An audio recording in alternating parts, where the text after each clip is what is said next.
कानपुर में आरएसएस प्रमुख मोहन भागवत ने कहा है कि सालों पहले हम आपसी स्वार्थ में उलझ गए, जिससे भेद पैदा होने लग गए। इसका लाभ विदेशी आक्रांताओं ने उठाया।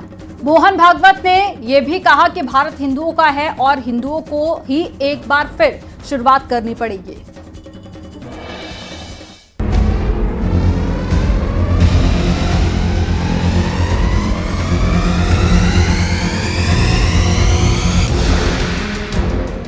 कानपुर में आरएसएस प्रमुख मोहन भागवत ने विदेशी आक्रांताओं को लेकर बड़ा बयान दिया। मोहन भागवत ने कहा कि 2000 साल में हम अपने स्वार्थ में उलझ गए, फूट पड़ गई, हम अपनी जिम्मेदारियों को भूल गए, जिसका फायदा आक्रांताओं ने उठाया। पिछले 2000 वर्षों से जो आत्मविस्मृति आई, उसके कारण हम आपसी स्वार्थों में उलझ गए, भेद पैदा हुए, अधिकाधिक भेदों की खाइयां चौड़ी होती चली गई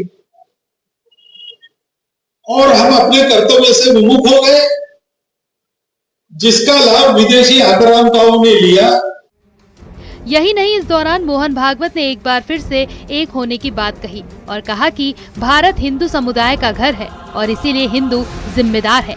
जो लोग खुद को हिंदू कहते हैं, उनसे देश के बारे में पूछा जाएगा, उन्हें जवाब देना चाहिए। परंपरा से हिंदू समाज का घर है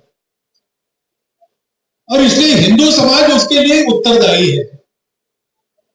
जो अपने आप को हिंदू कहता है, उनको इस देश के भले बुरे के बारे में पूछा जाएगा, जवाबदेही उनकी बनती। उस हिंदू समाज को तैयार होना चाहिए, क्योंकि भारतवर्ष उनकी मातृभूमि है, उस भारत माता की भक्ति वो करते हैं। दरअसल हाल ही में औरंगजेब के मुद्दे पर देश की सियासत हाई हो गई थी। ऐसे में अब एक बार फिर मोहन भागवत का बयान चर्चा में है। आपको बता दें कि कांग्रेस में आरएसएस प्रमुख मोहन भागवत ने एक आरएसएस कार्यालय का उद्घाटन किया है। इस मौके पर उन्होंने भवन निर्माण में लगे कारीगरों और मजदूरों को भी सम्मानित किया। Bureau report, news 18।